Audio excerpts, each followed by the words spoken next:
Chapter 48 Christian Influence on Society. In the closing years of the 18th and early years of the 19th century, there existed a coterie of well-to-do and educated men living for the most part in Clapham, who, because of their Christian views and benevolent activities, were nicknamed the Clapham Sect. They were not a religious body, being mostly members of the Church of England. They seemed to have stimulated each other to faith and good works. Prominent among them was William Wilberforce, a brief account of whose life will illustrate in a striking way how Christianity influenced the whole of society in the early days of this century, and was the real motive power behind the amelioration of many gross evils prevalent at the time. Wilberforce, the son of a wealthy merchant of Hull, was born in 1759. While touring Europe with Isaac Milner, an earnest Christian who afterwards became Dean of Carlisle, he became under deep conviction of sin. After months of depression, he cried, "God be merciful to me, a sinner." Having received the assurance in his soul of divine pardon, he felt he could do nothing but devote his life and energy to the one who loved him. This found expression in a solemn resolve to devote his life to the emancipation of the slaves. This awful traffic in flesh and blood had long preyed on his mind, and now love to God led him to devote himself to the cause of the poor downtrodden Negroes. The first result was the abolition of slave trading in 1807 under the British flag. For nearly 50 years he laboured, and it was not till he lay on his deathbed that the message came that by Act of Parliament the slaves were freed. "Thank God," cried the dying man, "thank God I have lived to see this day." His labours in this cause were a thank-offering for his own salvation. Wilberforce was not simply a humanitarian, or he could have no place in this history. Although he conceived it his duty to follow a parliamentary career, his outlook was unworldly. After his conversion, he had his name removed from all of his 5 clubs. Cards, dancing, and such like amusements no longer appealed to him. "I think," he wrote to his sister in 1787, "a tendency of the theatre most pernicious. How vain and foolish all the conversation of great dinners, nothing worth remembering. How ill-suited is all this to me, how unnatural for one who professes himself a stranger and a pilgrim."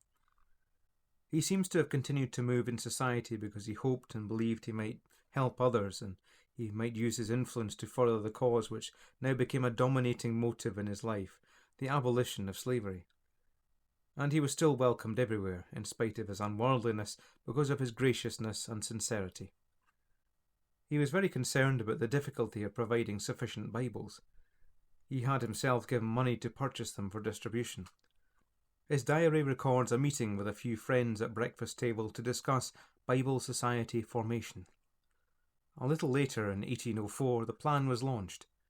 He was also one of the founders of the Church Missionary Society, first discussed in his room at Battersea in 1796 and founded in 1799, largely owing to his efforts. In 1793, the year the war with France broke out, he began to write a tract giving his own faith and outlook.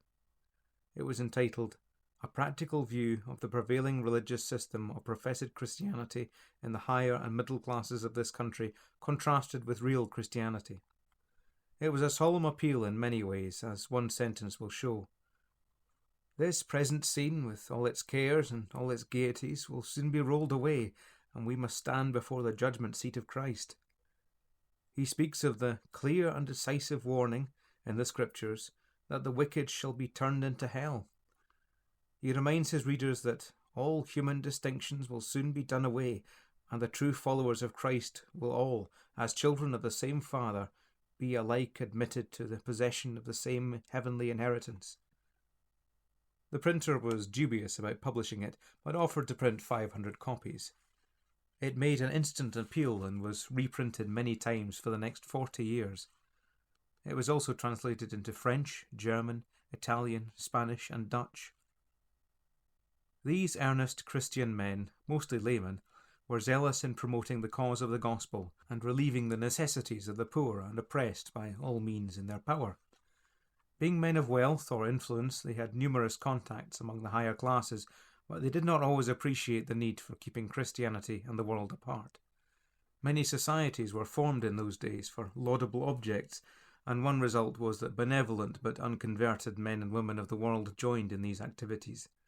The scriptural injunction not to be unequally yoked with unbelievers was not heeded. Unbelievers could often take part in these activities by paying a small subscription and even sit on the committees. The continental Bible societies came for a time almost wholly into the hands of Socinians and modernists. The British Society was also affected. Owing to this state of affairs, a new society called the Trinitarian Bible Society was formed, but a purging went on in the original society, and the unsound elements were eliminated.